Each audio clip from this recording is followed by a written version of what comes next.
This is the Plunge Sauna, and I've had it for a couple months now. I'm going to show you the things I like about it, the things I don't like about it, and if I think this is actually worth your money. This is the Plunge Standard Sauna. They have an XL version that's a bit bigger. We'll go through everything that I've learned. Let's get into it. First, we'll start with the exterior, the look and feel. Right over here, you're gonna have a thermostat where you can power this, control it via Wi-Fi to make sure this is close to your router. It does need 2.4 gigahertz, so make sure that reaches wherever your backyard is. I had to buy an extender, so keep that in mind. It's very large and tall. It's about 7 feet tall, extremely tall. It's very deep. The base is about 5 feet, but because the back slants, you have to kind of account for how much farther it goes. It's almost 6 feet deep as well. And if you come back over here, you can see how much space is pretty much lost because of the slants. Maybe a foot of airspace behind it, and we didn't bring it all the way up to the fence. So there's a decent amount of space that's lost because of that slant. I can't put it right up against the wall. It does come pre-wired with the electrical box and the heater on the other side, so I did not need to hire an electrician.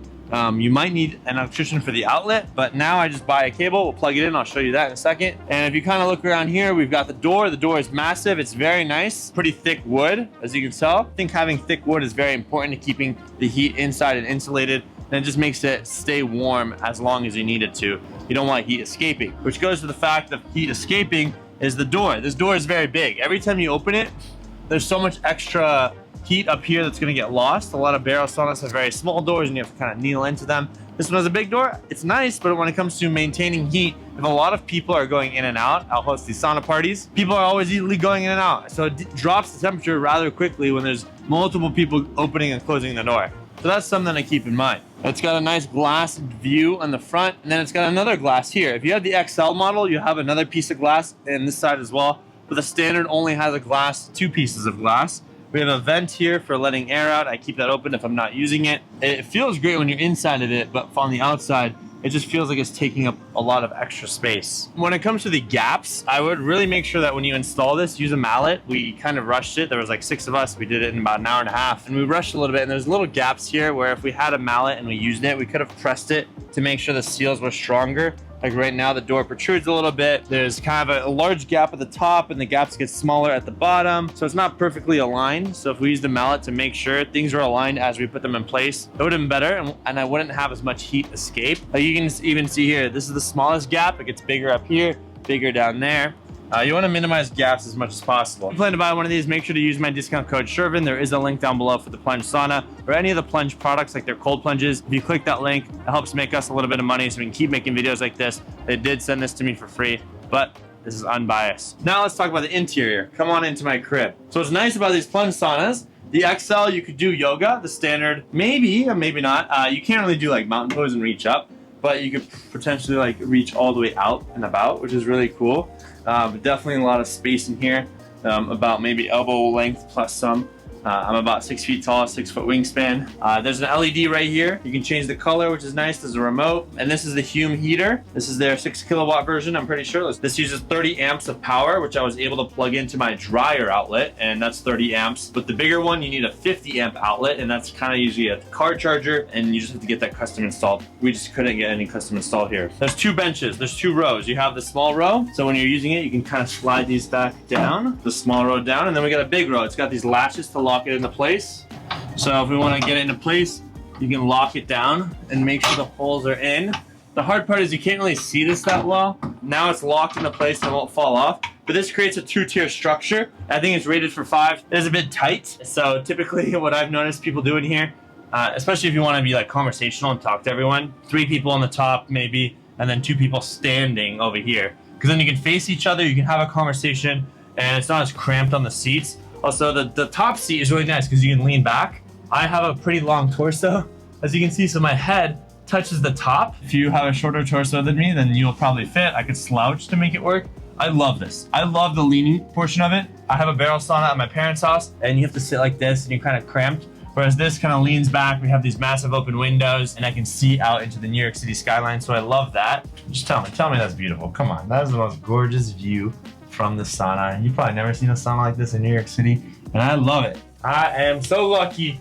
It's all because of everyone who keeps subscribing and buying using my affiliate links. And companies like Plunge will send this to me for free so we can make more videos like this. So this was sent to me for free, disclaimer, but they do not get to see this video beforehand. I'm gonna be as honest as possible because I wanna make sure that you get a good sauna I'm gonna do a ton of other sauna reviews, not just Plunge, we're not exclusive. I wanna share my thoughts on all of them so that way you get the best product possible. Now let's talk about how it's performed and its use cases. So this can go up to 230 degrees Fahrenheit, which is extremely hot. And it's how long does it take to heat up? Is it able to keep that temperature? It gets to 230 here. I think typically on warmer days, above 55, 60 degrees Fahrenheit, because we didn't fully seal and install it properly, there is a little bit of leakage that I noticed between the door cracks.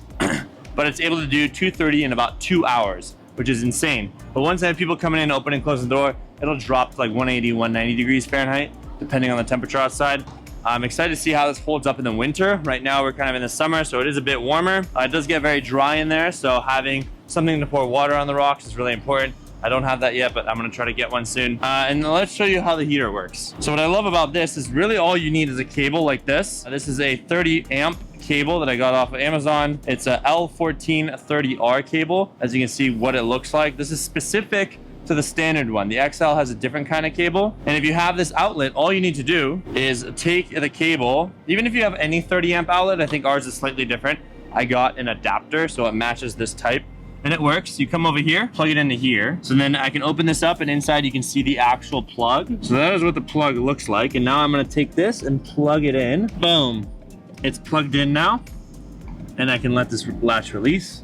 So now the electricity is plugged into the heater. And I'm gonna turn on the circuit. I'll be right back. So now that the circuit breaker's turned on, we can come over here to the thermostat. I've already connected it to Wi-Fi. Reminder, it only goes to 2.4 gigahertz, not 5 or 6 gigahertz. It shows the inside temperature at 89 and it's at 230, so I can press the on button. It's gonna show the heating symbol. So now that means it's heating and I can set the temperature, right? 230, 180, whatever I want. I can toggle through all those temperatures and play with it. Usually I just keep it at 230, so it heats the fastest. And now the electricity is running, it's heating up.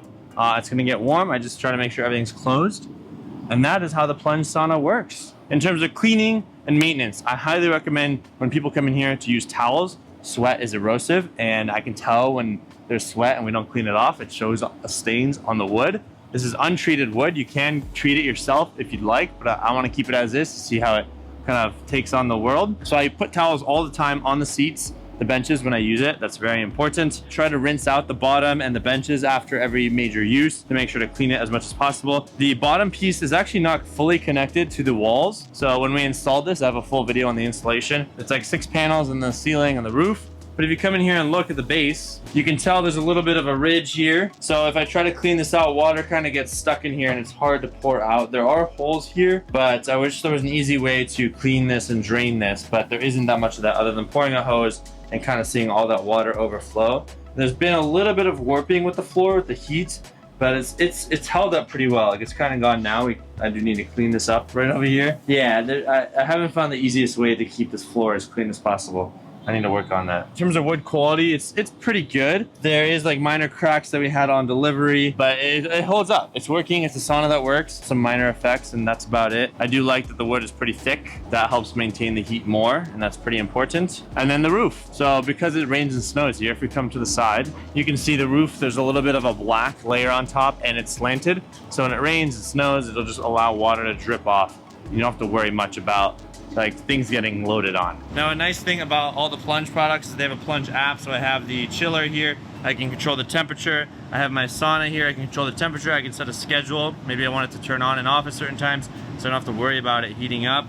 That's all available. So I do love the app because then I can see the temperature. I can reset the time. There's a 3-hour timer on this. After 3 hours it shuts off. But with the app, I can continue the timer for another 3 hours. I can change the temperature. I can turn it on remotely from anywhere. If I'm like, hey, let's all go sauna back in my place in 2 hours, I can turn it on remotely and get the sauna going. And then I can control the light that's inside. So right now it's on. You can see that red LED within the app. Now comparison to a cheaper sauna. So I have an Amazon infrared sauna here. This is like 1,800 bucks, I think. It's an outdoor infrared sauna. It's smaller. It's a 2-person.